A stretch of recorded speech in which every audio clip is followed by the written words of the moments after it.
Back at it for another episode of Blind But Not See podcast. I am your host, FOB C-Note, the Hood Ray Charles, Blind Poppy if you nasty, the voice of the disabled, the official blind stepper.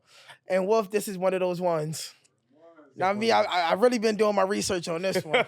Now me, I've been locked in. Wolf said, yo, we got him. We booked it. I've been doing my research. He sent me some videos. My son, I know he was getting annoyed because I kept coming, press that link, because that shit was just interesting. But we going to get into it. We going to let the blind steppers know who Smart Guy is. But before we even get into the episode, I want you to like, subscribe, comment, tell a friend, www.fobcino.com. I'm available everywhere like crack in the 80s. But we going to get into the story. We got a very special guest. You probably know him, seen him all over YouTube and the internet. Be having the internet in the uproar. But for the blind steppers out there, Smart Guys. What's good, my dude? Oh man, I'm feeling great. Came in with great energy. For sure. I like the blind preaching. Steppers. I like the blind stepper thing. You know what I mean? Yeah, the official blind stepper. Yeah, that's fire. That's fire. It's only one me. That's a but fact. For the blind steppers out there that don't know who Smart Guy is, who is Smart Guy? Well, I would say motivational speaker, artist, boxer, revolutionary. The answer to the prayers of the ancestors. Yeah, definitely a community organizer, mobilizer. Yeah, I would say that. You know? Powerful. You forgot powerful. Yeah, I mean, if you're gonna shit, outspoken. Man. Let's take up the whole episode. You know what I'm saying? I'm the best definition of intelligence. I'm the best definition of durability. I'm the best definition of prosperity. I'm the best definition of Black empowerment. I mean, I'll be here talking. Talk your talk. 8 days, 9 days. I like that. Well, the Blind But Not See podcast, definitely happy that you was able to come here, sit on the couch. Sit on the couch with greatness right now. 100%. When Wolf tell me about a guest, I do my research. I said, nah, we got to lock it in, guys. Right, for sure. We've been talking about you for like 2 months now. Yeah, for sure. That's fire. 2 months now. I love it. And see, the thing about it is, remember, you know, that's why I'm a huge advocate for, you know, grow your own roses, right? Yeah. And I'm not waiting for people to catch up. Ironically, they're starting to catch up, right? People are starting to, you know, pay attention more to my brand. It's worldwide, right? But I had to believe in myself. And I studied greatness, right? Like Muhammad Ali, when he was in his peak years, they hated him. You know, then when he passes away, it's all of a sudden he's the greatest of all time. When Tupac was here, he wasn't as appreciated. Even Biggie Smalls, even though these guys were the kings of hip hop, right? Yeah. You know, when you look at Malcolm X, Khalid Muhammad, Martin Luther King, right? All these legendary people, they had to leave this realm to get appreciated. But fuck that. I'm gonna get it while I'm breathing. Same here. Feel me? So that's I think that's what's beautiful about what I'm doing. I think that's what's beautiful about technology and having conversations like this. It gives people real-time access. Because a lot of times if someone's in front of you, you may not appreciate it because you can be defensive. And I feel like fear is a hindrance, right? Like if you're afraid of wisdom, if you're afraid to apply the knowledge that the person has given you, the internet gives you replay value. The internet gives you to say, okay, well, Smart told me I was a fat piece of shit. I need to go to the fucking gym. Yeah. You might, the first time you hear it, you might be like, nah. Play it 8 months from now. Then you'll understand where you now you can, yeah. So I think the rewind button gives people more opportunities to appreciate people who like me, so to say. Yeah. I ain't think about that. It make a lot of sense. But we got a segment on the show called Stories from the Dark. I mean, just walk us. Walk us from a point in your life when you was in the dark, no light was shining on you. It was like you was in, like your back was against the wall. One of them moments in your life that no matter when you wake up, that moment is gonna be right there. Go to sleep, that moment gonna be right there. So we gonna close our eyes. We gonna walk down this journey. We ain't gonna trip over no furniture. We ain't gonna bump into no walls. And I'm gonna let Smart take over the wheel. Okay, so I mean, well, first and foremost, you know, when you have to be very careful when you do things like this because thoughts. Remember my mantra, right? I have a mantra, and I teach people this all the time. How you think creates how you feel. How you feel becomes an emotion. That emotion becomes a vibration. That vibration becomes a magnet that attracts things to you. How you think creates how you feel. So even during this segment, I have to be careful and cautious in terms of I reflect for I use reflection as a point of reference, right? So when you feel overwhelmed, think about what you overcame. So any dark alley that I reflect on or revisit is because I'm seeking some type of a reassurance that I am durable. I am the best definition of resilience. Life is not a sprint, it's a marathon, and I've got miles under my belt, right? So I don't just go visit a dark place because, even though you're visiting this dark place, shit comes with energy, right? Definitely. So what I learned from being in these dark spaces, being in Southport Box in particular, right? It's a 24-hour lockdown. The bed, the toilet bowl and the sink is at the top of the bed. The showers at the tip of the bed, right? Yeah. You taking showers once a week, only for 1 minute, right? And you gotta have to learn how to listen to the water going through the walls and the pipes, so okay, today's a shower day, because sometimes you can forget what fucking day it is, being in that situation, right? And That's crazy. yeah, it was like a modern day concentration camp, right? And what I remember from being in that space was how indestructible I was, how invincible I was. No matter how low the low, I still had the potential to reach the highest of the highs, right? Yeah. And even though at certain points in my life when I was young, I kind of gave up, being in prison, and I gave up, meaning in terms of I just embraced the darkness. I embraced this animalistic mentality or mindset that you needed to have to be successful in prison, right? It's either kill or be killed, and ain't nobody gonna kill me. If it's either me or you, it ain't gonna never be me, So I embrace aggression, I embrace my rage, I embrace my anger, and I had gave up, right? I had gave up on anything positive, anything that had anything to do with light. I gave up on it.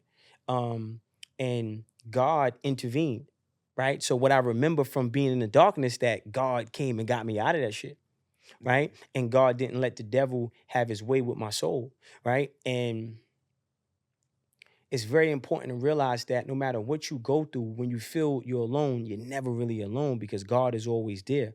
And when we understand how God works with delayed gratification, Yeah. right? So that moment of darkness, I was being prepared for being in the light, right? So when the baby's being born, ain't no LED lights inside the belly. Damn sure not. Right, it's been 9 months. You in darkness, man. In You the in dark. water, that Dark, right. yeah, So, that's a fact. but you're growing. You're being developed. You're getting lungs. You're getting eyes. You're getting bone marrow, right. So, darkness was almost like a form of preparation for me at that point in my life, and I didn't realize that God was preparing me until to like days like this, years later, when you get out of the darkness, you go, wow, I learned how to have thick skin. I learned how to be consistent. I learned how to weather the storm. I learned how to hold my own, right? I learned how to, rely on myself. That's what the darkness gave me, and I come out of the darkness ready for anything, right? So, yeah. Damn, you must have been watching my podcast, because No, I never. It's just what you said, I ain't gonna lie, it definitely related. right, for sure. I've been in the dark for so long, and it's like when God finally tapped into my life, I started seeing the light. Mm-hmm. And then I'm like, he talking with, and I'm like, damn, like it's like he talking to me right now. I ain't even gonna hold you. I take one to know one, bro. Yeah, nah, for real. Right, for Like sure. the way he broke it down, like how's your mental behind that? I mean, again, well, my intelligence was through immaculate conception, right? I connect, my intelligence, to the birth of Jesus, right? Like, he's just born, right? Like, I got an 8th grade education, right? Yeah. And again, being in the darkness, I was asking indirectly for God to help me, and God intervened. And then, I was going through so much with, having a drug addicted mother, not having a father in my life, being in and out of the system. I was going through all these things, and I said, damn, if I could just get knowledge, right? If I could just, God, give me some type of intelligence. And man, I feel like I downloaded a fucking app. Like God took me to the Apple store and said intelligence download, and I just downloaded it, right? Everything. And it was like I had all these thoughts, and then I became an avid reader. I read over 1,000 books, and I'm reading Socrates. I'm reading Shakespeare. I'm reading Oedipus Rex. I'm reading John Locke. I'm reading Sigmund Freud. I'm reading Malcolm X. I'm reading Khalid Muhammad. I'm you name it. I'm reading Robert Kiyosaki. I'm reading Tony Robbins. I'm reading anything, right? I'm reading Abraham Hicks, right? And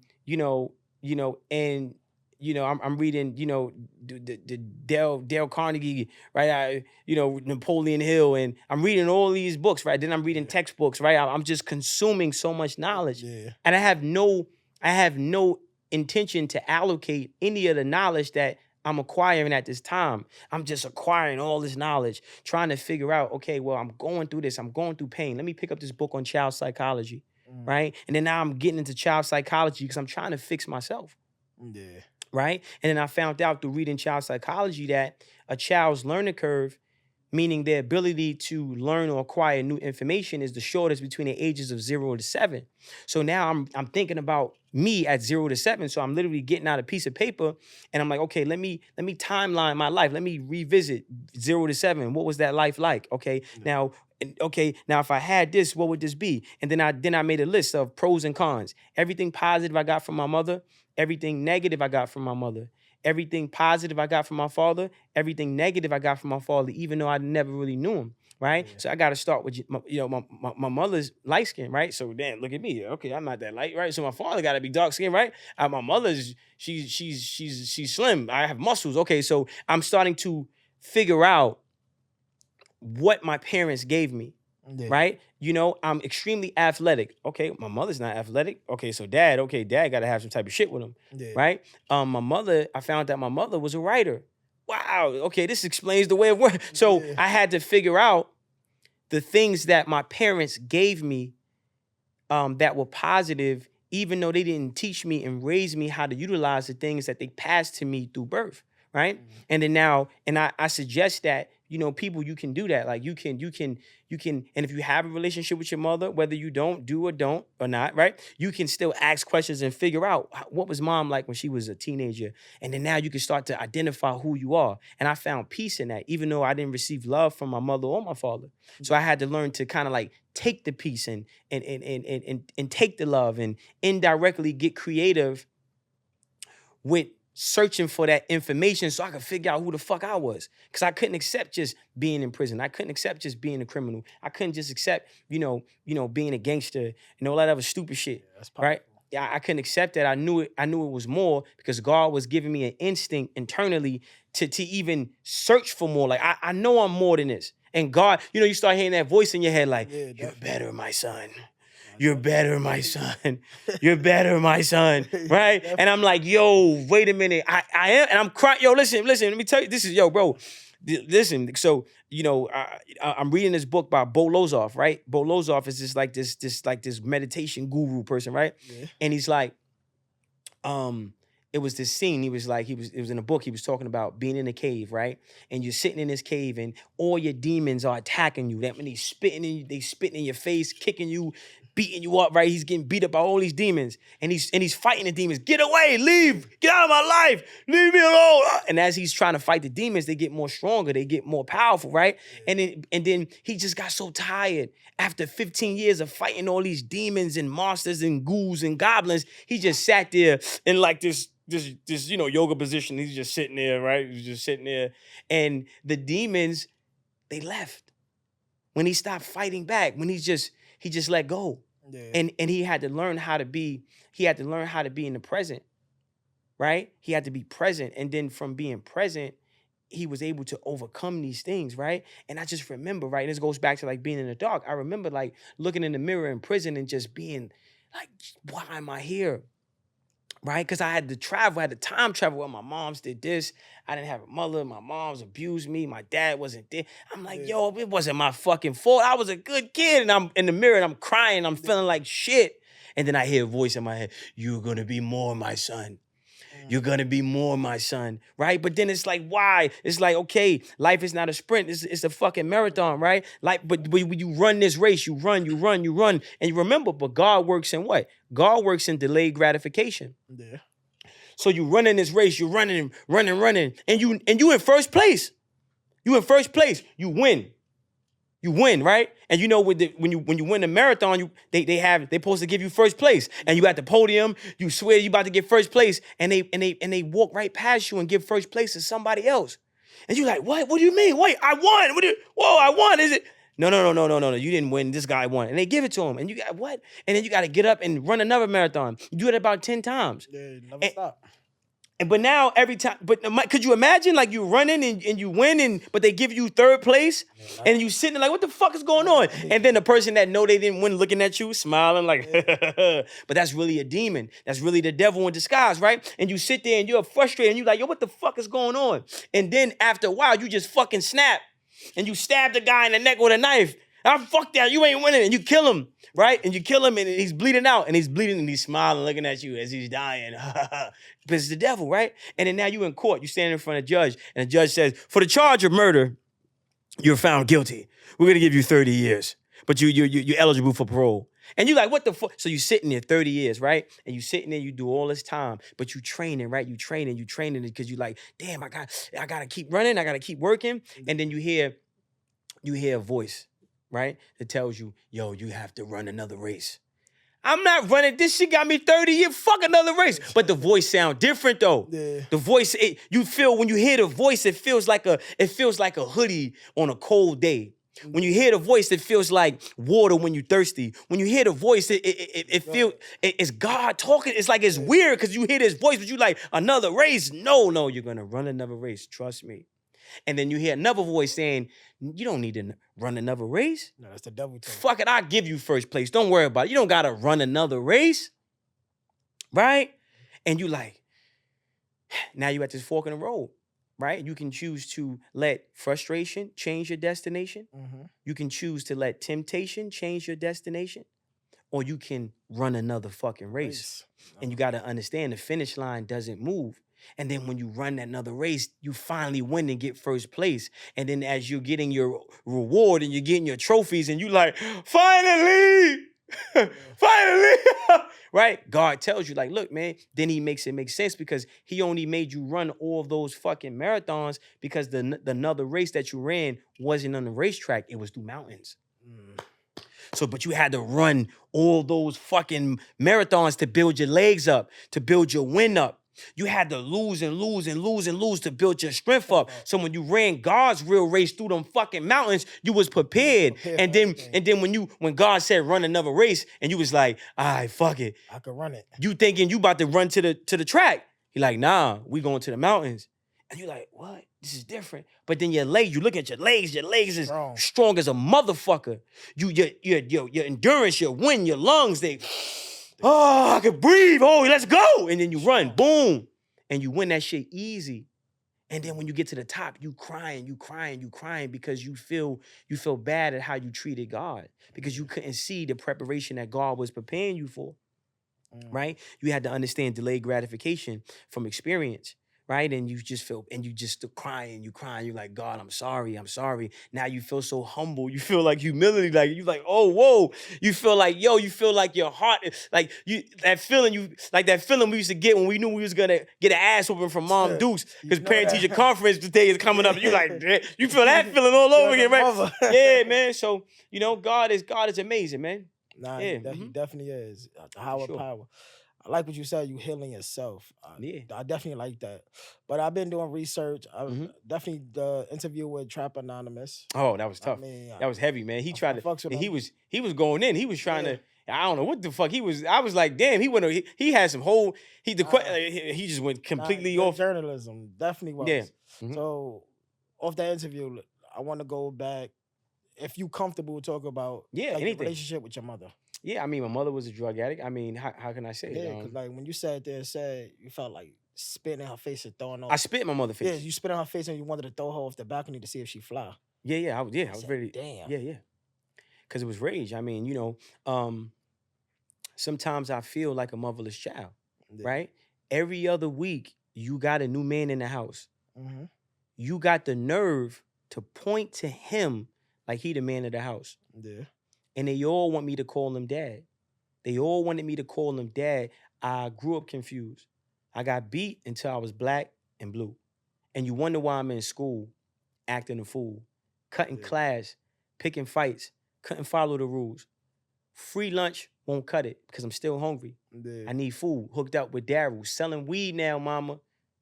I'm making moves. You put a pins warrant out. Left me in the system. Plus you ain't called back. That ain't love. What you call that? If you ain't want a son, mama, shit, you should have left me in that ball sack. Two sides to the story. Yeah. But I ain't having it. Because there's too many demons inside I got to battle with. So fuck whoever trying to play devil's advocate. Because y'all don't understand how real this is. I was just a kid. I'm talking 5. Had to look my mama in the eye, half sleep, half high. And you wonder why I'm outside, smoking weed, pistol in my pocket, throwing up gang signs. You a junkie, mama. How you gonna demand respect? I guess you beat me because I look like the man that left. A spitting image of my daddy, huh? That's why you slapped me. Can nothing please you? You ain't never happy. Straight A's on report cards getting ripped. Christmas, birthdays, I ain't get shit. Every man I see you with call you bitch. This is what I deal with. Yeah, this is what I deal with. Sometimes I feel like, a motherless child. It feels like God cursed me and my brothers because all I do is suffer. And the pain came from my mother. A rose won't grow from this concrete. The roots getting pulled out, petals getting stepped on. You came home high. You beat me half to death. You said that I slept wrong, but it's bloody tampons, empty bottles of liquor, cracked valves on the same bed I slept on.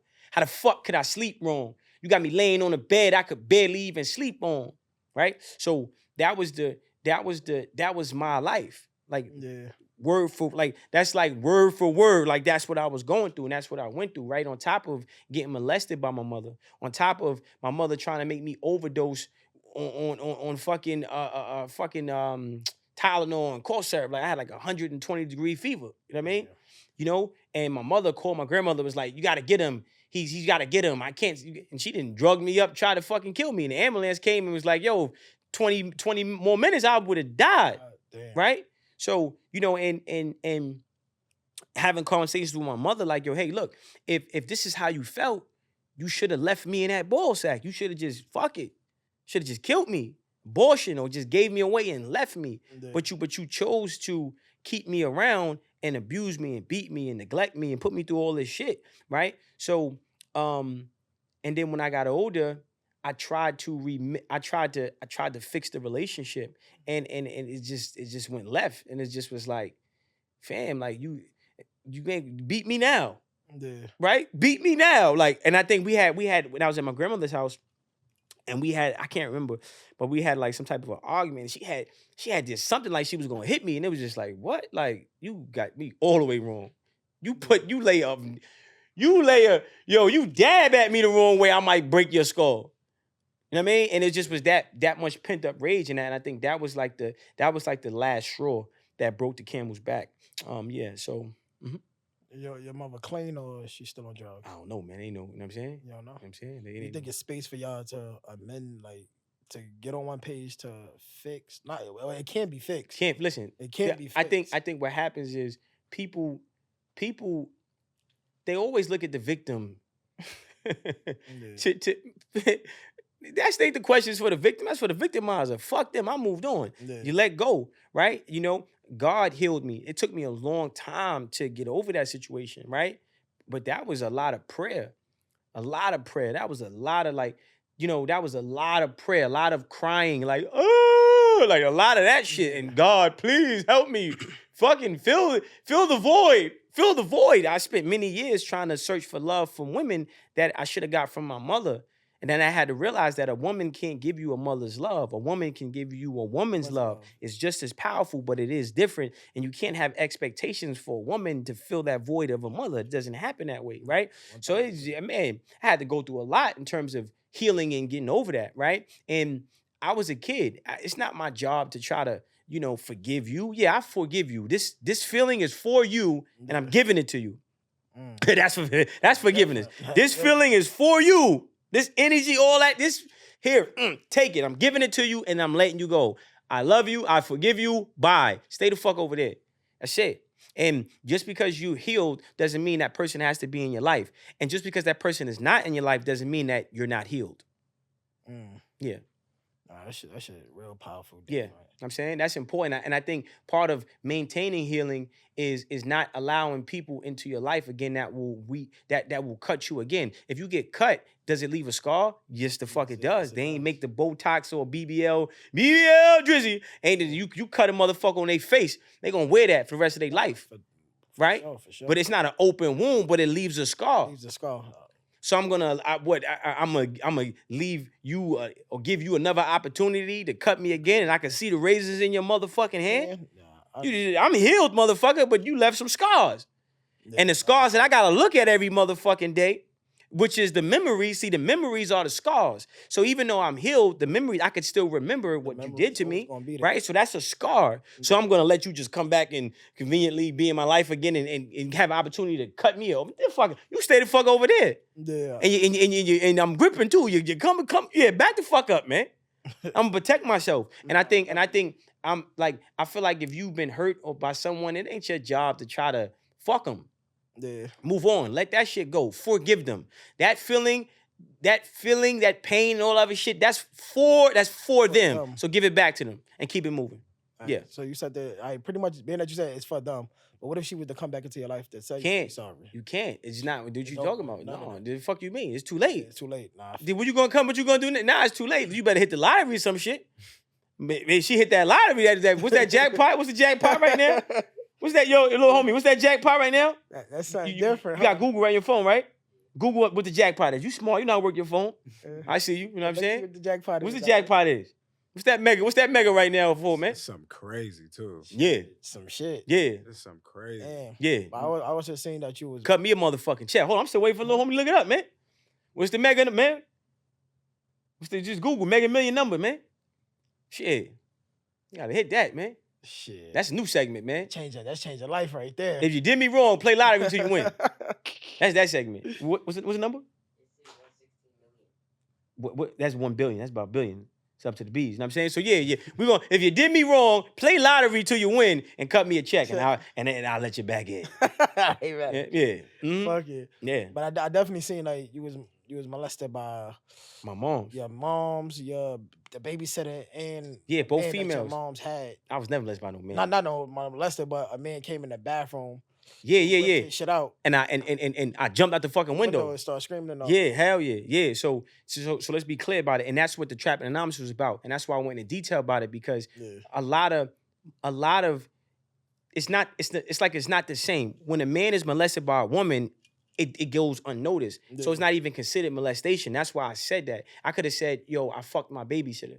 No, I was molested by my babysitter. Yeah. She was a female. We had sex. So the cool thing to say is, yeah, I fucked my babysitter. She was older. No. I was molested by the babysitter. Nah, definitely. Right? Big difference. So, and there's a lot of female pedophiles. You see it all the time. You go on TikTok and you see girls twerking in front of babies, little black boys, right? But if you seen a grown man shaking his dick in front of a little girl's face, you would feel like, oh, kill him, murder him. Yeah, but you don't have that same energy for the female. Females, I said that same shit. Right? So yes, there's female fucking pedophiles. There's female fucking rapos. There's females fucking predators. This is real shit. And it happened all the time. And it happened to me. I had a babysitter who was one of them. You know what I'm saying? And it took me a long time to realize that was wrong. Right? Because I thought it was cool. Right. The culture we grew up in. Nah, definitely. Right? And I'm robbed of my childhood. You hyper speed up my sexuality. How old you was? Shit, I was man. Like, baby, damn, I was young. Just under 10. Damn. You know what I'm saying? You took your innocence pretty much. Yeah. So this is what I'm saying, right? So what it is we don't have that empathy for little black boys going through that. Yeah. And that's why that Trapping Anonymous episode, and I went, was so important, because I spoke on it, and I spoke on how to overcome it and how to hold these females who ain't got no business fucking these young boys accountable. No, definitely. Yeah. They talk about cougars and shit like that. Like, I definitely feel what you're saying. Mm-hmm. They preying on our kings. Yeah, 1,000,000%.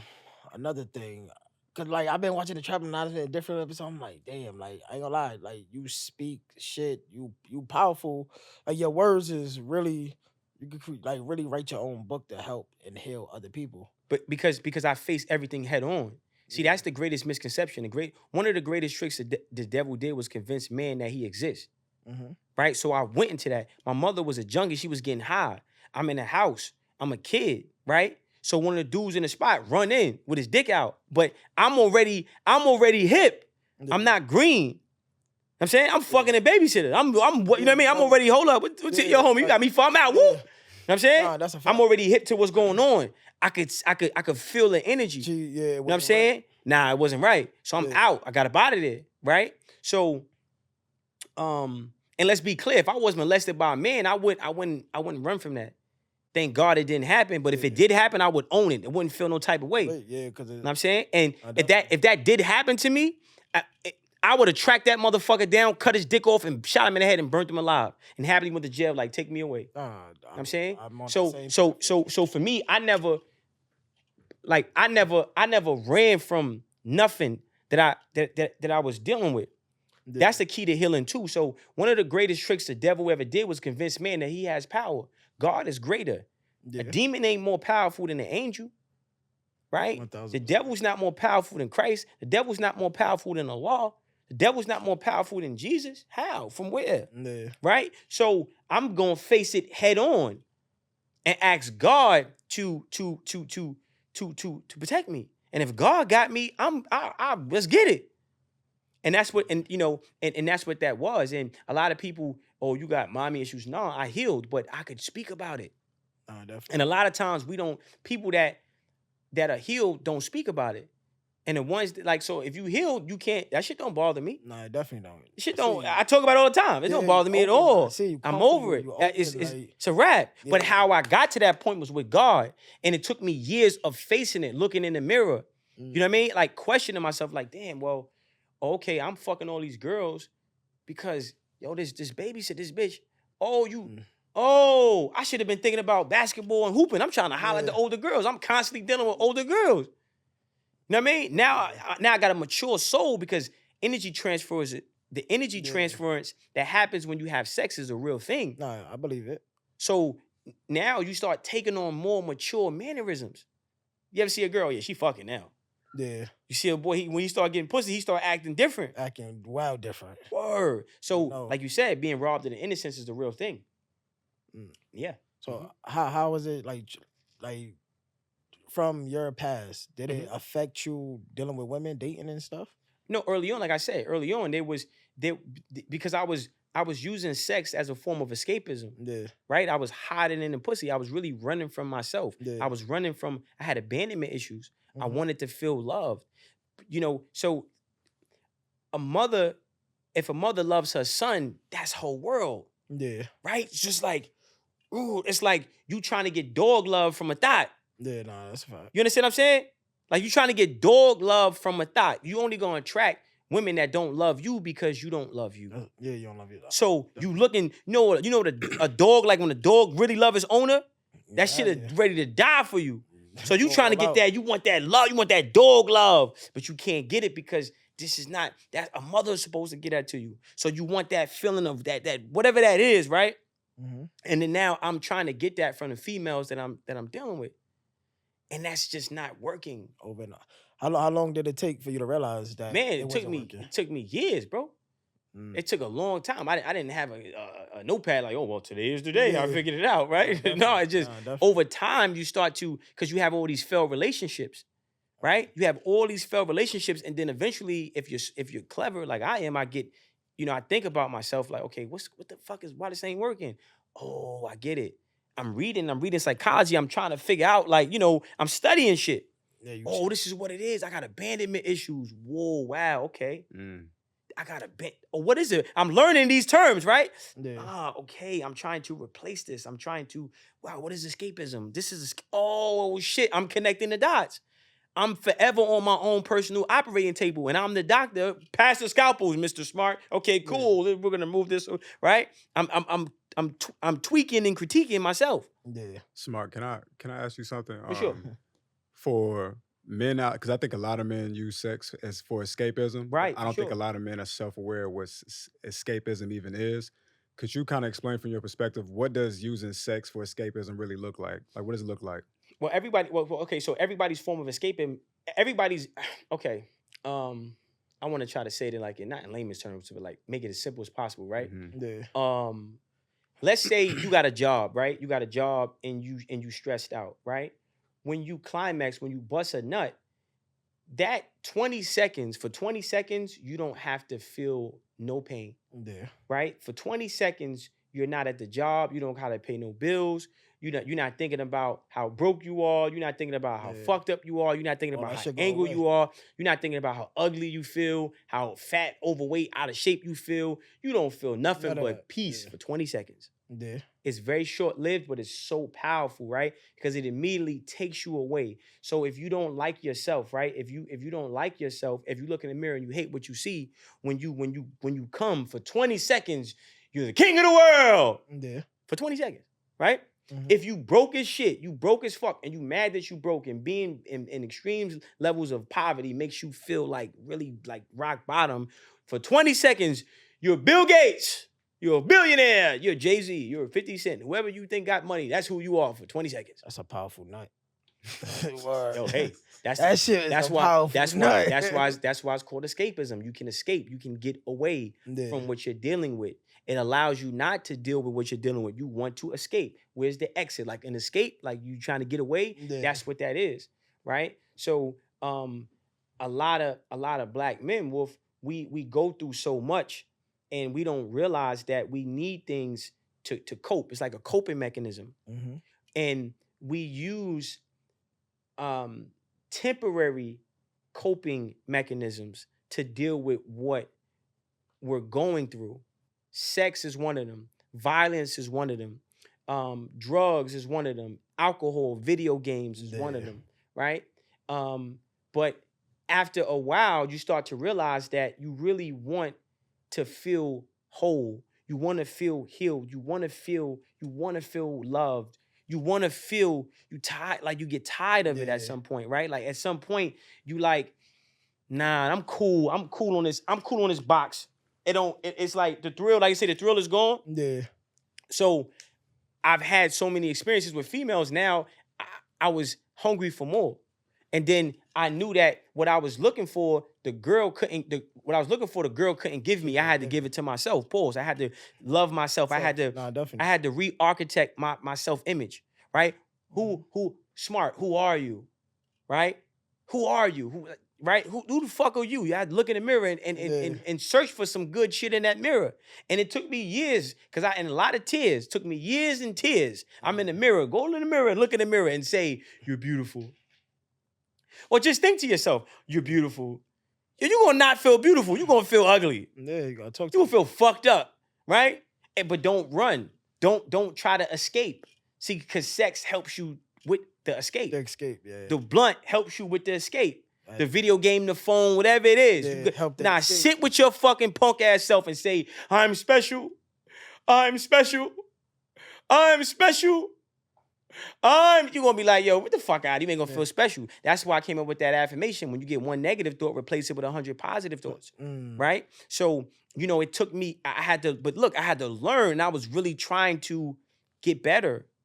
Right? I was trying my fucking damnness to get better. Right? And then once you love yourself, can't nobody love you better than you love you. Yeah, 1,000%. Once you love yourself, can't nobody love you better than you love yourself. It's a different kind of a feeling. Nobody can't tear you down. Nobody can't do shit when you love yourself. Like, it's just what it is. Like, it's a very powerful thing, and it's addictive. So now, it's not 20 seconds. It's forever. It's permanent. Confidence is permanent. High self-esteem is permanent. Right? 1,000%. So that's, and then now you ready to trade it. And it's like Zaza versus Ari. Shout out to all my smokers out there. Yeah. If you smoke some real good, you smoke bud, man? Oh, you don't smoke? Oh, shit, okay. Look at the homie, don't smoke. Okay, sober lungs. And look, before, you know, I gotta be related. You know what I mean? People smoke. I don't smoke weed, but hey, you know what I mean? It's like if you got some bullshit weed and you got some Zaza or whatever that shit is. You know the difference. Crunk, Cadillac, spaceship, moon rock, whatever the fuck, you know what I'm saying? You hit that shit, you like, whoa, I'm high as I'm right. You ain't gonna go back to that shit, that airy. Yeah. You know what I mean? Yeah. So, you know, so when you love yourself and you don't want to run from you can sit there. I ain't gotta escape. I'm good. And then now that opens the door to have better relationships with females, better relationships with your family and so-called friends or people who are your friends. Yeah. You ain't had no big homies to put their arms around you to say like, nah, man. Let's stop this. Like, I wasn't jacking no big homie shit. Cause I was always on my own. Oh, you gotta think, look, check it. You get molested by your moms. Yeah. You don't trust nobody, man. I got no father in my life. So I didn't have nobody. I didn't have nobody in my life. That trust thing, big homie. What? I might put you. I'm down. rejecting that shit. I'm not under nobody wing, bro. Fuck out of here. I couldn't even sell drugs, man. Let me tell you something. I sold drugs. Look, somebody gave me a pack, right? Shout out to my man Daryl. This is real shit. This is real shit. He naming names and everything. Daryl. I never shout told out to Daryl. Which cameraman? Which cameraman? This right here. Right, yo, Daryl. I apologize, man. My bad, son. I owe you $120. I got you. Yo, listen, $120. You ran off on the plug? Yo, listen, yeah. Yo, look, so my man Daryl, right? He go, yo, my man Daryl, man. I ain't seen him in years, man. So Daryl, you know, I'm popping now, so Daryl might actually see this, so I apologize, man. And when you run into me, yo, say give me that 120. You I got that you. 120. You never know, you might need it. Yeah, word. So my man Daryl, he give me the weed bagged up. It's 12 bags of weed, right? Yeah. So like, yo, look, you gonna go hustle, blah, blah, blah. I'm like, all right, bet. You gonna do this, you give me back this. So I go, we in Staten Island, we in New Brighton. And I go up by the high school and I'm selling the weed. As I'm selling the weed, Truancy chasing me, I'm jumping, I'm running. I'm like, yo, hold up, I gotta do all this shit and pay him. I'm not paying him back nothing. You know what I'm saying? You ain't getting nothing back, man. You know what I mean? I'm keeping that, you know what I mean? So, you know what I mean? I kept that, figured out a new connect, how to re-up, and I you know what I'm saying? So I never had nobody that you know what I mean? Like that was the only, because Darryl was a little older than me, so that was the only person that, but I just, I couldn't do it, man. Ego, whatever but I just couldn't do it. I didn't trust the motherfucker enough. And I was hard-headed at the time. When I was a kid, I had to, if you put a wet floor sign in front of me, I'm gonna probably kick the wet floor sign. Fuck it. It ain't going, the floor ain't slippery, bitch. I gotta fall myself. You need to believe it. Yeah. So, you know, I was very hard-headed, you know what I mean?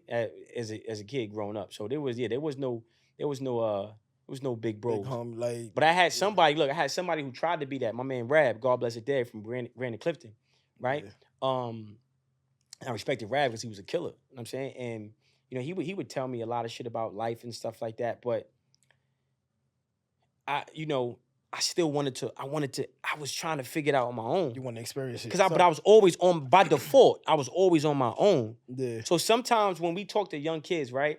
And this is some wisdom for people talking to young people, you don't know what a person been through. Yeah. See, we like to pass judgment too soon. Oh, he's young. Yeah, you don't know what. Look, bro, at 5 years old, I was a lot figuring it out. At 5. You hear me? At 5. So you don't know what a person, with and then, so that story that kid had behind him. So you come in trying to big bro who? I don't like people saying that. People call me big bro. I'm like, I ain't your big bro. I'm your friend. I'm your brother. Yeah. I don't like the big bro talk, because I know I wasn't going for that. Yeah. Big bro, yeah, all right. Jay-Z could walk in this room right now. Ain't no big bro, nothing. I feel you. Sean. What the fuck you mean? You know what I'm saying? I don't know. Like, listen, man. I'm keeping it. I'm keep it a buck. I like that. I like that. Man. I know what I'm saying. Like, that's how I thought. You know what I mean? I know that's how these kids out here think. You know what I'm saying? Get your shit pushed back playing that big bro shit, man. Yeah. Big bro is dangerous, man. Nah, I feel big bullets, too. Yeah, you know? Yeah, go ahead. I feel like... Big bro. All right. I ain't gonna lie, you dropping a lot of game and Jews today. That's what we here for, man. Yeah, definitely. So, like, in and out of jail, right? Right. So, yeah. Well, you was on gold mode. I see you talked about getting stabbed in your head and everything else. In war situation, war moments. Yeah. Only thing you seen was just red gold, right? What you said? Only thing you seen was just red, like straight gold mode. Yeah, that's it. It's either me or you. That's it, man. So, do you think, like, a lot of the situations, it was caused, like, I was hurt in the past, so I'm gonna hurt everybody in front of me? Nah, ain't that gonna, man, nobody boo-hooing in prison, man. Nah, I know nobody boo-hooing, but you looking for something strange for some change, man. You know what I mean? You know what I mean? You in jail playing the wrong team, homie. Know what I'm saying? I get what you're saying, it's just but jail is, look, okay, you go to jail at that time, jail was just like, all right, Rikers Island, C-74. Yeah. You know, you sitting in the holding pens, they give you a pen, right? If you got some nice little sneakers on or whatever, they like, yo, look, you got to take your, the COs, they gonna give you the option to take what they say patakis, like these fucking, Yeah, I know what you're talking about. These Yeezy reject looking slide on type shits, right? Yeah. I'm like, yo, my man, I'm keeping my sneakers. No, I don't think you want to do that. Because, you know, they're going to try to beat you up for your sneakers. Yeah. So, you know, you going in there, and if you're going to keep your sneakers, you got to fight for your sneakers. Hey, I kept my sneakers. You know what I'm saying? They give you a pen. If you're going to be on the phone, you got to fight for everything. You got to fight for. Fight for everything. So eventually you start to, you got to adapt. And the more you fight, the more violent you are, the less problems you have. So it's a simple fix. Okay, let me just go to the fucking extreme. Okay, this guy has the phone. I'm gonna stab him. I'm just gonna stab him. Fuck it. I'm gonna just stab him. We're gonna figure. I'm gonna just. It ain't nothing to talk about. I'm just gonna stab him. You go to a new house. You know, if you take the phone, you're gonna get jumped. All right, cool. I'm gonna get jumped. So fucking what? You just take the phone. Ain't nobody using the phone. You break the phone. Yeah. They jump you, beat you up, and you just fight like hell. Okay, they move you to a new house, but people hear about you. Yo. So you pretty much get respected for violence. Word, yo, bro, he took the phone. He stepped on the phone. Yeah, they jumped him, but fuck that. Then you go to the next house, they looking at you funny, like, you want to use the phone? Yeah, I want to use. You know what I mean? You acting, right? Act as if. You know what I'm saying? I ain't no fucking gangster. You know what I'm saying? I'm pretending. I'm playing a role. Yeah, I want to get on the phone. Yeah, huh? Give me the phone, nigga, huh? I'm fronting. You know what I'm saying? But eventually, you start to become what you pretending to be, homie. You know what I'm saying? That's what I'm saying. So. You start doing David, look at me. You know what I mean? You see the size and all that? You see what's going on? Yeah. So, yeah. That's a jail tattoo, you know what I'm saying? So you see that shit right there? Put a motherfucker there. Yo, come here, man. Shut up. Come here. You know what I mean? You start doing dips and all that, doing pull-ups and all that. You know what I'm saying? You I mean, you fronting though. Talking loud. Yeah, what you want, huh? And then you eventually get better at it. You know what I'm saying? So I got better at it. And that's what that was. You know what I'm saying? That's what prison was too. I'm saying you got to get your respect. You go in the house, there's nothing but bloods in there. You got a box of chicken in the refrigerator.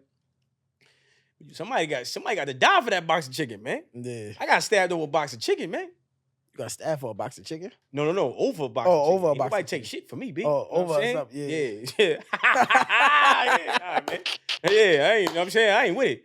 But so what I'm saying is I learned that from prison. I just adapted. And again, it's no badge of honor. It's just jail is corny. Yeah. Prison is corny, right? I didn't want to be. I could have died in fucking prison, stabbed in the head. I got hit with the plexiglass. Yeah. I'm gonna sit there, I'm gonna die over a box of chicken? Really? Like, no. Yeah. So I think, again, this is why people gotta hear this, right? Like, you know, when I went to the box, I cut two people. I go to the box, right?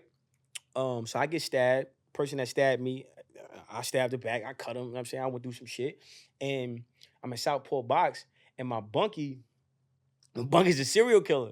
Yeah. You know what I'm saying? He got like 20 bodies. He's a straight killing, murder, right? Yeah. I'm like, yo, yeah, bro, what it's like? I want to know. I'm striving to be this. Yeah. He like, you stupid motherfucker, this ain't it. Young blood, straighten up your life. I never forget that. You know what I mean? Man, powerful. Yo, straighten up your life. You know what I'm saying? He used to say that to me, right? He killed 20 people. He like, yo, man, you know, if I could go back, I'd work at McDonald's, man. This ain't it, champ. He started telling me, and I'm like, what the fuck? Oh, this is, so the person that I was trying to be is telling me that this ain't what you want to be. This ain't what the person I was trying to be. Because we don't really know who we are at a certain age. We're trying to learn. It don't mean you pussy. It just means you want to be something that you don't even know, and you're not even grown yet, right? Yeah. So the thing I was trying to be told me this ain't what you want to be, and I was just like, oh shit, damn, word, right? Really? Like I had to like it just blew up, it just burst my bubble, right? Yeah. And I'm like, damn. He like, yo, man, nah, man, I get a job. If I would do this, I would do that. And it's like, yo, it just changed my perspective. And I feel like a lot of young kids, if they had that information, maybe they would do things differently. Right? And, you know, because a lot of times you smoking weed, you popping pills, you drinking, you listen to all this stupid ass drill music, and it's all you catching W's. It's all beautiful. It's all good when you on the winning side. But when you in a coffin, or you paralyzed, or you a paraplegic, or you can't see, you blind. Shout out to the blind steppers. You wish you had your sight back. You wish you had your arms back. You wish you had your legs back. You wish you could walk again, talk again, right? Or you wish you had your freedom back. I'm saying, like, these kids are so fucking young and ain't nobody. It vexes my spirit that dying over nothing. Yeah, and it's like ain't nobody saying nothing. That's why I could never respect no Jay-Z or none of these guys, because it's like, what are y'all really doing to change this? Like, what media platforms, what media outlets are we creating to empower these kids with monetary gain for their art, and how are we directing them to make art in a in a more positive, powerful way, right? And then let me just revisit the prison shit, right? Yeah. When you get out of prison, you ain't got no support system. You might come home. I came home category 1. I'm doing post-release. I got 5 years post-release.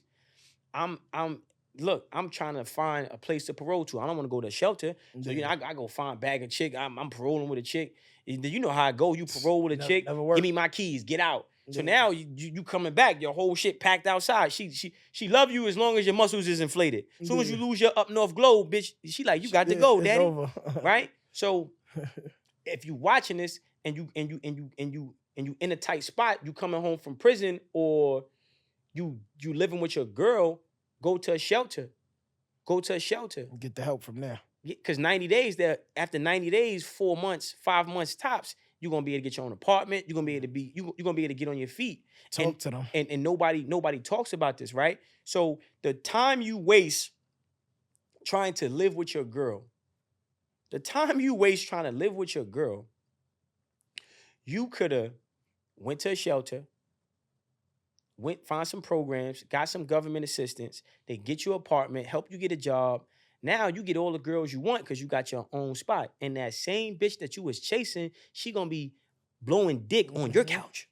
She's gonna be fucking you on your couch. 1000%.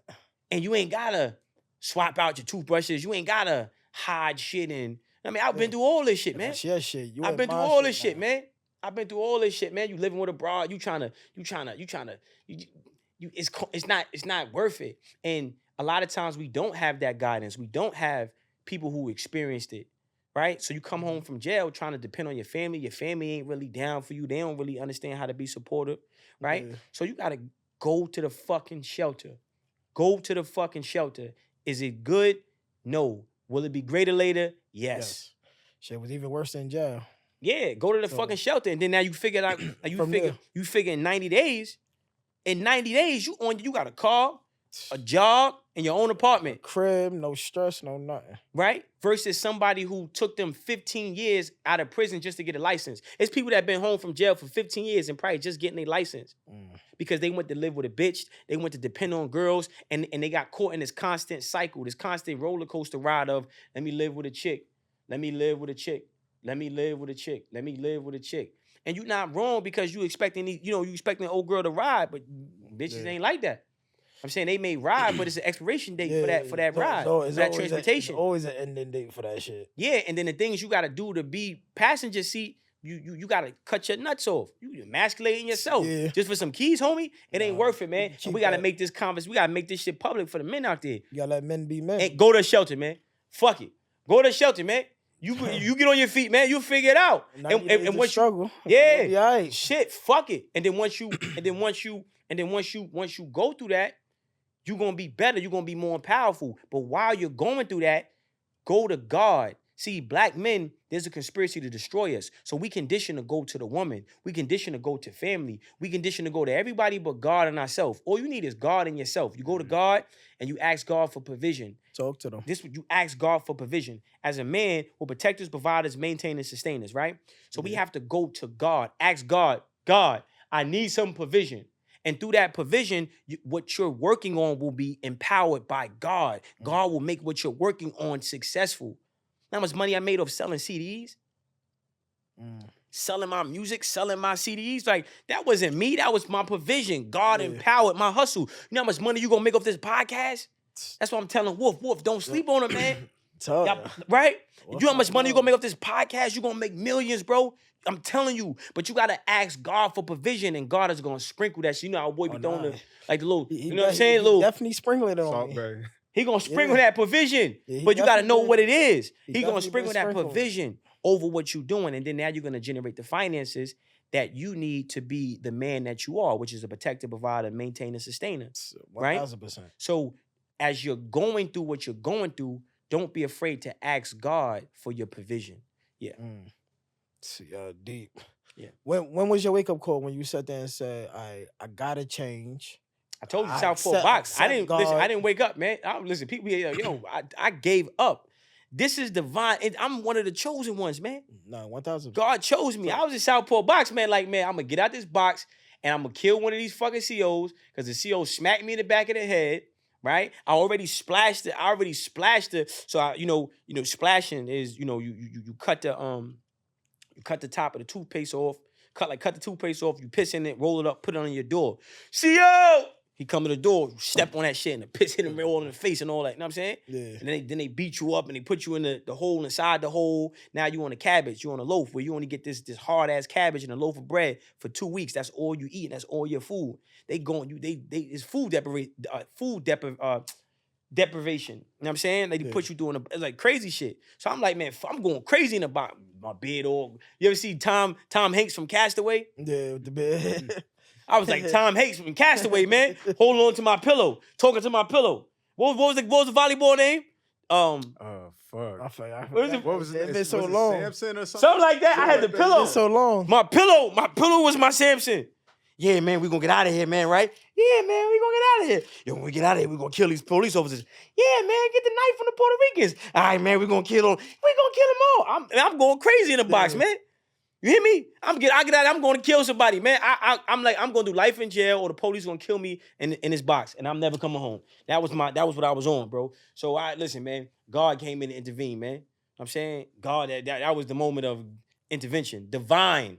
God came when it counted. Yeah, like Mother Mary, baby daddy came. She's like, ooh, shit. Immaculate conception, baby. Or the mother, yeah. Yo. Yeah. Mm-hmm. I ain't asked to be here, but I'm here, goddammit. How you get the name SMART? Oh, man, success, motivation, ambition, righteous truth, man. It's an acronym, you know what I'm saying? I started understanding the power of words, right? We speak things into existence. Life or death is of the tongue, so why would everything I'm called, I will become. And everything I call myself, I will become. Everything I'm called, meaning everything I allow, because I got to allow that. So what's up, my nigga? If I allow you to call me nigga, then I can receive what comes with being a nigga, which is death, slavery, poverty, murder, destruction, everything that you called, you will become. But you have to allow yourself to be called that. And everything you say you are, you will be, right? So smart was like, now look at me. Don't I speak well? Am I smart? I'm smart as a motherfucker, man. Yeah. Attributes, right? So if you say, yo, what's your name? My name is Two Gun Murder Drama Killer. Goddamn, well, you're going to bring that into your motherfucking life, B. Yeah. I'm saying? See, everything you add on to I am becomes added on to you. Everything that you add on to I am becomes added on to you. I am smart. I am intelligent. I am powerful. This is what you got to say to your motherfucking self. Speak it into existence. Yeah. You got to speak into fucking existence, man. Yeah, and it will come into existence. Best to fucking believe that. Mm-hmm. What would you tell a younger SMART? Nothing. You felt you had to go through that to be the person you is today? No, man. God keep telling you. I'm going to say it again. God intervened, man. What the fuck I'm going to tell Smart? I can't tell him nothing. He ain't listening. Yeah. I might have got shot talking to Young Smart. Yo, Smart, what you mean? Yo, what? Young Smart ain't hearing that. And then I wasn't called Smart then. I'm saying? Yeah, no, it was just Smart. Who the fuck you Young Smart? It wasn't no Young Smart. I'm saying? They used to call me Cash. I'm saying monster, but I couldn't. You know what I mean? Listen, man. I got my hands on the Monster Cody book when I was in Crossroads. I'm in Crossroads. You know what I'm saying? That's a juvenile jail. That's juvenile. I was about to say that in the Bronx. Nah, Bronx is the Horizon. I was in both of them. Crossroads is in Brooklyn. And Brooklyn, and Horizon is in the Bronx. You know what I'm saying? Picking. I was in both of them motherfuckers. You know what I'm saying? Yeah, so I'm reading the Monster Cody book. You know what I'm saying? So I want to be a monster. I'm trying to be. You know what I mean? Young Smart, young me was just trying to be gangster, man. I ain't fuck about none of that. I'm trying to take over blocks, you know what I mean? Yo, I was fucking delusional as fuck. Nah. Yo, I was dumb as shit. Yo, what about my mother? Listen, bro, I tried to take over Delaware, man. Then they be knowing I tried to take over motherfucking Delaware, man. But God strategic, like, listen, man, God bless the dead. I was trying to get a brick so bad. Oh, you know how hard it is to get a brick? Motherfuckers be lying. Yo, I had a bricks. No, you didn't. You lying. It's hard to get a brick, man. Fuck you mean? It's hard. I had them 8 balls, though. You know what I'm saying? I got a couple ounces and all that, but a brick, brick was hard. I mean, I've had bricks, but not whole at one time. You know what I'm saying? I'm so You add it all together. yeah, that shit moving, but I couldn't. I know I ain't get my hands on no. And it took me time. I mean, now when I start getting to the kidnapping and robbery game, then that was different. But it ain't just I got a brick. It ain't like the movies. You know what I mean? The movies are just B. But yeah, man, I was young, man, just trying to just get to it, man, trying to be something I wasn't, man. You know what I mean? Yeah. What's next for Smart? Oh man, everything. I mean, boxing, music, acting. I'm saying, Black Arnold Schwarzenegger. You see what's going on. Don't be surprised. You see me looking like Superman. I'm saying, in one of these movies, flying through a burning building. I'll save you. Flying through a burning building. Trying to tell you, man. I'm saying, Michael B. Jordan all over again, yeah. You know what I'm saying? All over again. Trying to tell you, man. Don't be surprised. You see me on a movie. Yeah. You know what I'm saying? Shit, King. You know what I'm saying? You know what I mean? Word of mother. You know what I'm saying? Yeah, man. So movies, community work, reparations. We getting ready to do a fundraiser. We're doing a fundraiser to build a creative space in Harlem. Then we're gonna do it in all the 5 boroughs. So that's you know what I mean? I'm really on that too, like community work. Cause somebody gotta say to motherfucking kids, man. I'm all for it. Any community work you got. Yeah, and I'm trying to pass a law. I'm trying to figure out how to make this shit illegal to say the word nigga. I'm really trying to figure it out because the Jews figured it out. There's repercussions for saying kike. He's anti-Semitic. You're gonna have all type of apologies and cease and desist. You can't disrespect no so-called Jew. Yeah. Right? We the only group, we the only race of people that got self-hate music and it's embraced. Yeah, damn sure is. Like even before we started the podcast, Wolf was like, yo, I ain't say the word nigga in 2 years. You was like, yo, I gotta work on it. You gotta work on saying some shit that's yo. So look, if I called you a bitch ass faggot motherfucker, yeah, what's up, faggot? Yeah, man. Yeah. Fuck boy. Yeah, what's up, my fuck boy? How that feel? Yo, Wolf, what's up, fuck boy? That's a shit make a nigga wanna go. I said it too, right? Right? Think about it. Yo, what's up? Yo, Smart, what's up, fuck boy? Yo, what's up? Yeah. What? Like, come on, boy. Stop it, man. Yeah. You embrace disrespect like it's with honor. You can't convert disrespect into honor. You can't you can't create something that is nothing and make it something. Look how the white man. That's why I lost a lot of respect for Jay-Z talking about we made it a term of endearment. You can't make this. You can't make the word nigga nothing. It's a spell. It's a curse. You had brothers got their penis cut off and shoved in their mouth or they were setting on fire for this word. You talking about how is this a term of endearment? It's not. It's a term of destruction. You know what I'm saying? And the more wise I get, I'm a god. I ain't don't call me no nigga, bro. Nah. And in my last years of prison, I started getting like that. I cut somebody for calling me a nigga in prison. Watch your mouth. My name's Smart, bro. Like, you ain't gonna call me. You don't call me Smart. Don't call me nothing. Yo, listen. And I got into it because I was just real adamant about that shit. And now I'm trying to get even more. Like I'm trying to have that same level of being militant I had in prison for that word out here. Don't call me. White man gonna call me no nigga. I'm gonna go in your mouth. That's a fact. I'm saying black people, I'm gonna give you some patience because I know, we fucked up. White man can't say, yo, nigga, come here. Well, I'm going in your mouth. Nah, I think anybody would. I'm going now. These dudes are pussy out here, man. Stop, man. I'm going to trust me, man. I know I'm going. Trust me. I'm going in your mouth. Call me a nigga. I'm going in your mouth. I'm gonna slap the shit out you. I'm not even gonna play with you. I'm saying, but we gotta set these standards for ourselves.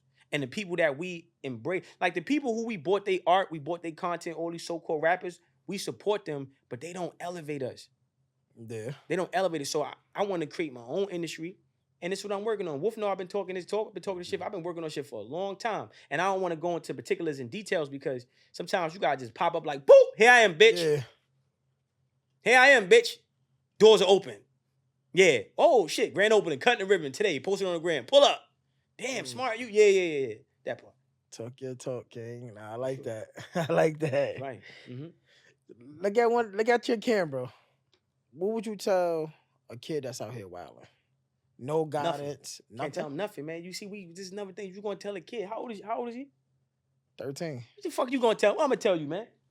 The fuck I'm gonna tell you a motherfucking thing, man. I'm saying? When you got listen, what's your name, man? What is it? It's a good name, man. If you gotta take a shit, where you going? Exactly. Exactly. You see how easy that was? Yeah, but no. You didn't catch that. No, see, should be simple. Should be powerful, but simple. If you gotta take a shit, man, where you going? So what's my job? When you doing the community work, that don't come with it. You ain't I'm gonna say it again. I'm gonna see if you're gonna catch it. I'm gonna see if Wolf catch it. Yo, you gotta take a shit, man. Where you going? Wolf, what's my job? I don't know either. Then make sure he got a motherfucking toilet bowl to shit on. That's it. See, we be trying to put too much on the younger generation. See, build it, they will come. Lead, they will follow. I'm not saying a motherfucking thing to him. I see what you're saying. I see what you're saying. Because by nature, he got to take a shit. He looking for a bathroom. Yeah. When he got to eat, he looking for some food. Right. Yeah. When he thirsty, he trying to drink. When he cold, he trying to get warm. When he hot, he trying to get cool. Yeah. See? When he tired, he trying to sleep. See? I got to provide. He ain't supposed to do nothing but be a fucking kid. So what you're saying is I'm going to just represent the option. Shit. Woo! Yo, Wolf. Yeah, Wolf. That's Wolf right there. Represent the option, man. That's real big homie shit. That's real big bro shit. I gotta take a shit. I'm going to the bathroom, man. I got marble floors in that motherfucker. Yeah. The toilet talks to you. Good evening, Zamir. What do you like to do? Number one, number two. What you gonna do today? Oh nah, I see what you're saying. Right? So that's what I'm supposed to do. He instead of toilet tissue, he got silk sheets wiping his ass with silk. Man, I'm supposed to put that there though. I'm saying when he hungry, he know where to go. He go to I bet that's shit. Feel me? See, but we be trying to indirectly project and deflect on the young homies. You know what I'm saying? And tell them something. I'm not telling you nothing, bro. You gonna ask me. When you ask me, I'm gonna give you the answer. Yeah. But it's no nonverbal communication to the blind steppers because we doing by action. Yeah, definitely. We gotta be braille, homie. Something you can feel. Gotta get you braille, homie. Yeah, man. Yeah. That's powerful right there. I ain't never looked at it I never looked at it like that. Okay. Which one you like to do today? One or two, mister? Yeah. I never looked at it because the way I looked at it college, man. I never looked at it like that. Because the way I looked at it as like, I feel like the younger generation watch me be destructive. So it's like, when I see them going down that same path, I felt like I had to grab them by the back of their shirt. Like, nah, it ain't worth it. Dang, you might get smoked doing that. You feel me? You gonna grab the wrong back shirt. Pause. Nah, I'm not talking about not anybody. I'm talking about the one that watched me grow up, though. Nah. That got that respect for me. You got us by example now. Yeah, that's what it's supposed to be. In order for us to break the cycle, how are we gonna hold him accountable for some shit that he ain't supposed to be held accountable for? Yeah. 13. Fuck out of here. I gotta set the tone. Yeah, demonstration. Nah, demonstration. Yeah. I feel you. It's application, not advocation. This is application. Too much advocation. Too much. Yo, we could do this. Yo, young homie, you know you could do this. I wasn't hearing that shit. Yeah. I'm saying I came to power. I seen powerful poke somebody in the yard on some Michael Myers shit. He grabbed him a by his forehead, brought him to him. Didn't I tell you don't get on the phone? Yeah. I said, oh shit, yo, teach me how to do that, man. Yo, what the fuck? Watch how you. I'm watching. I'm emulating. See, young homies, they emulate. Yeah. They're not receptive. They emulate. They emulate. So if you want to reach him, you got to give him something to emulate. And what you give him to emulate needs to lead to his elevation. Right?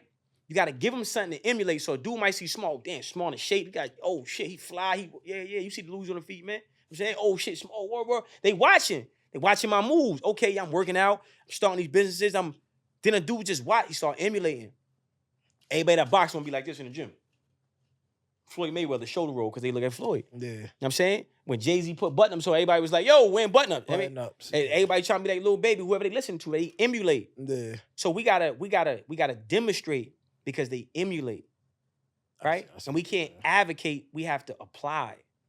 And then through that, we give them some inspiration, and then we don't even have to say nothing to them. They're gonna be right, they're gonna be going to take a shit like he said. He dropping jewels.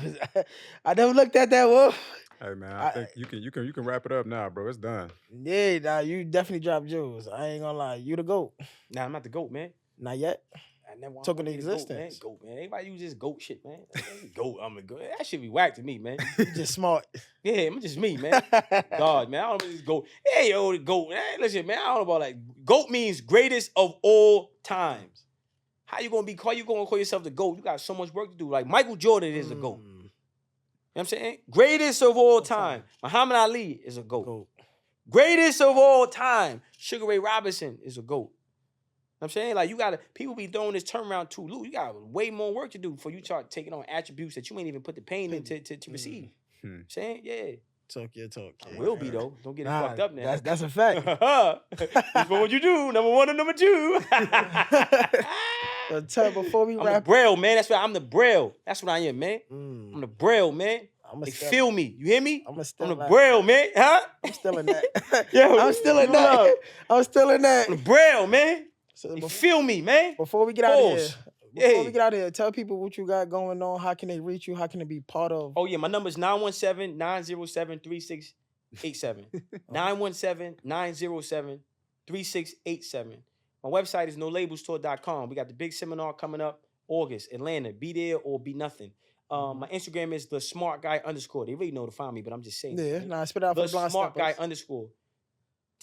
the smart guy _ THE smart guy _ everything spelled the correct way.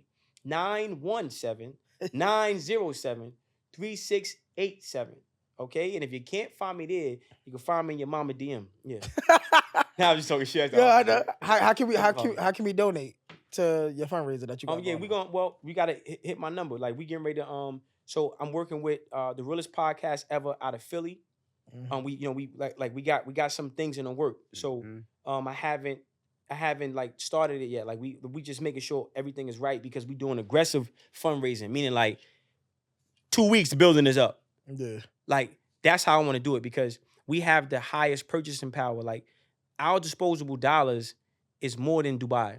Like we got billions in the hood.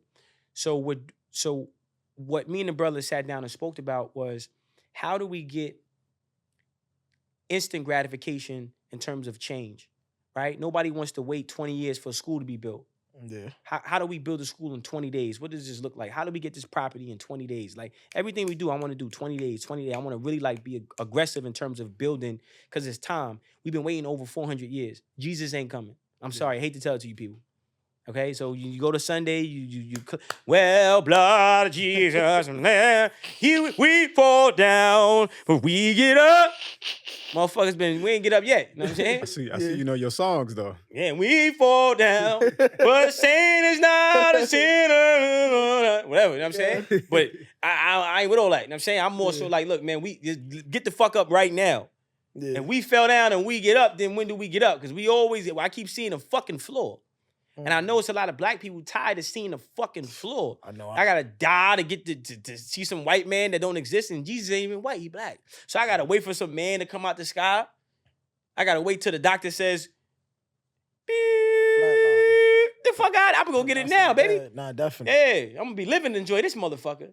Shit. And all my people is, so, you know.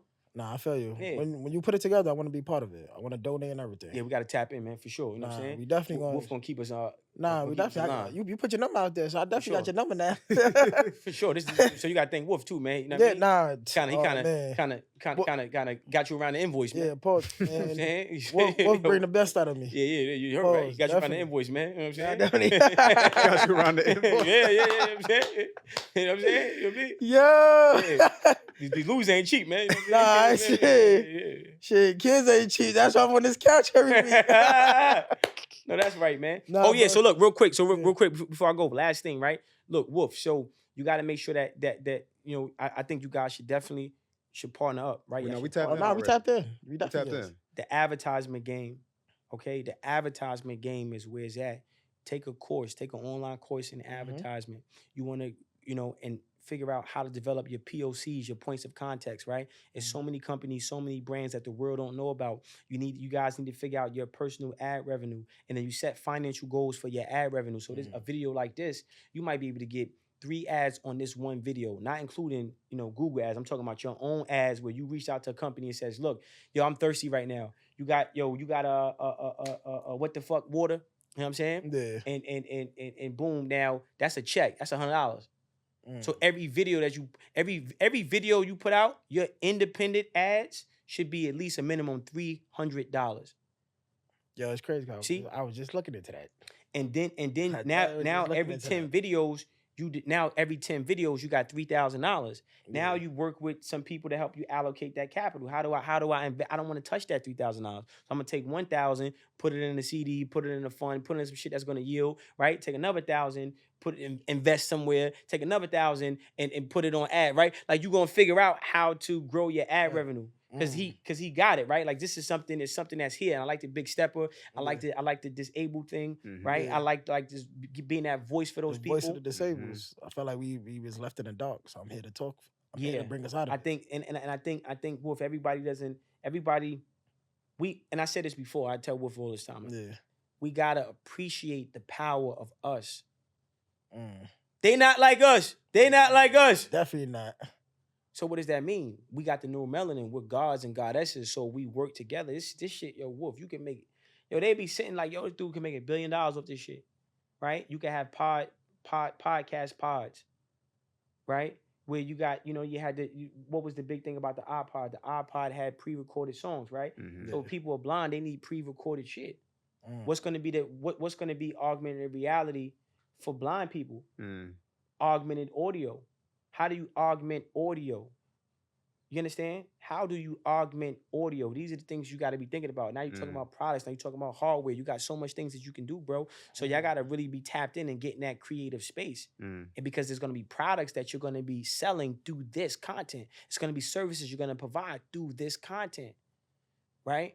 Now, oh my goodness, like you guys could blow the fucking lid off with this shit. Kids with autism, dementia, so much. What boy, like he got the right mentality for. I started working with him because he was telling me about all the ideas he already had, and I was like, bro, 1 billion disabled people in the world. See it clearly. Yeah, so you look, the consumer base is high. So now what you got to do is you have to divide. So you say 1 billion. What's 1 billion divided by 10? Right? This is like, you know what I mean? It's like 100, right? 100 M's, right? So no, think about like customers, right? So now you look at you break it down. You say, well, if I got this consumer base, I need to divide, and you're dividing the number of your streams of income. So you have products, podcasts, merch, services, right? And then now I need to service each one of these customers. I need to put them in groups, right? And then now you got a revenue calendar. Now that's the financial goals that you're gonna set for, scaling this platform. And few people, we talk about the Joe Rogans of the world, they're scaling in a major way. They're making $300,000, $500,000 per fucking episode. Yeah. We need Seinfeld money. We don't need, you gotta, that's how you gotta be thinking, right? And once people that look like us break into that business understanding, then we want it to become common to be a Black billionaire. We want that thing to be common to like just easy, like yeah. You know what I mean? Yeah. So that's it. Well, thanks for having me. The biggest just got bigger, Wolf. Sign us off, Yo, shit. he just took it. He took it away. What else can you say behind that? Man, just sign him off. Man, don't step unless you gonna step big. Until next week, blind stepper. Yo. It is.